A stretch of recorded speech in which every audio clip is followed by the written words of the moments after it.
Good evening, class. This is Michael Cruz with my Unit 4 video response on peak performance. Um, so, to get to the questions, what is your potential in the graduate program and what do you bring to the classroom? We'll start with those two. My potential, I think, is to get to a graduate level as far as my writing skills go, as far as my research ability, um, and growing in this competency of conducting research because it is definitely a new territory for me. I'm paving a new road. Haven't done anything close to this ever. So going through this process is definitely stretching me. It's definitely expanding my mind, and I'm gaining different skills along the way. So it's cool. But as far as potential goes, um, really just putting my best foot forward and putting together master's level work, I think is my potential. Um, and then as far as what do I bring to the classroom, I think going back to my 5 strengths from the Strength Finder quiz, restorative, positivity, belief, responsibility, and connectedness. All things I think I bring to the classroom, as well as just having a great appreciation and reverence for what we do as teachers, as coaches, as educators, and the impact that we really do have on our athletes or our students. Um, so just having that understanding, I think, is something I bring to the classroom. Um, what is your potential in your research proposal, and what you bring to your research? I think, again, bringing those 5 strengths to my research, just having that understanding and belief in the importance of what we do.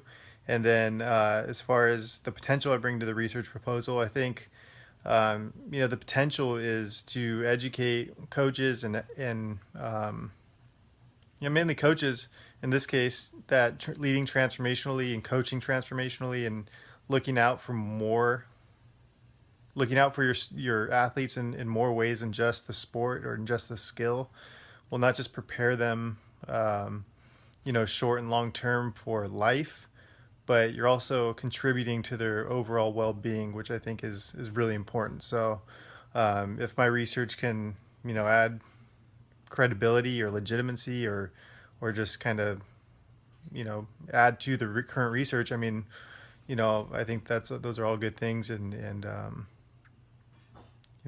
I think that's where I would love to take this research. Um,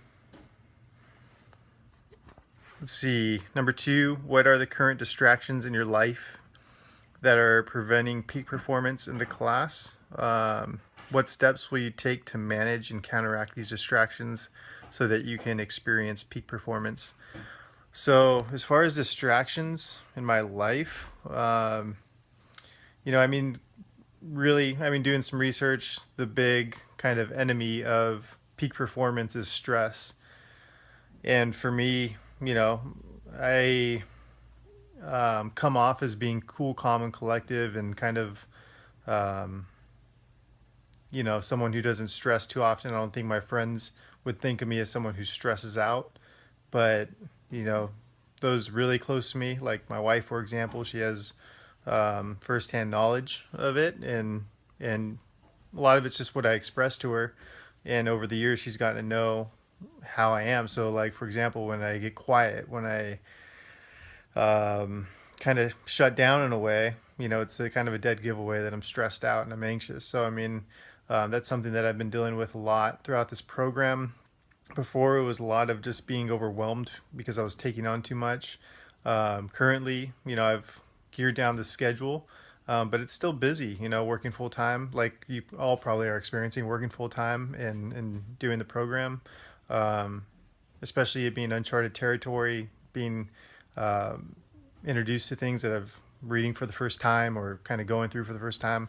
It's tough. So, um, obviously just managing that stress. But as far as distractions go, I think a lot of them are just, kind of more internal, like doubting my ability, um, you know, um, not being totally confident in the work that I am doing, second guessing myself a lot in what I'm reading or what I'm regurgitating on paper, and being unsure if it's lining up with what's really said and what I just read. It's I'm kind of being thrown upside down through the process. So those are definitely distractions that I'm trying to counteract. And then and then just like normal little things like just wanting to go have fun or make a good dinner one night, and it taking just too much time, like knowing that time is really important over these next several months. So,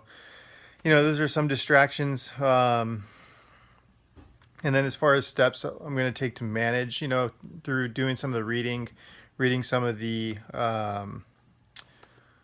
kind of steps to take to reach peak performance. I came into a good kind of graph and kind of table that outlines the different techniques to reach peak performance.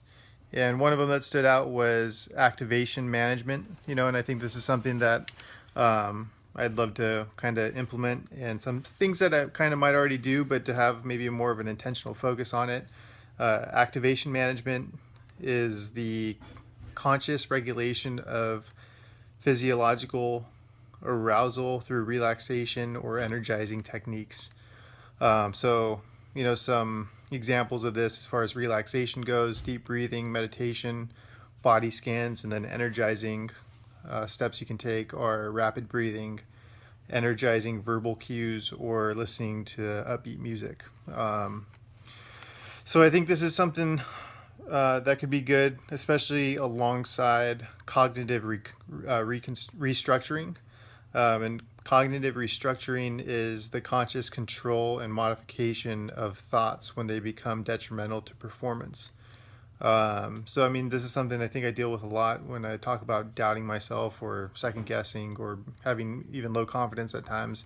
And when I read about cognitive reconstructing, the techniques associated with it are thought stoppage, countering, reframing, or affirmations.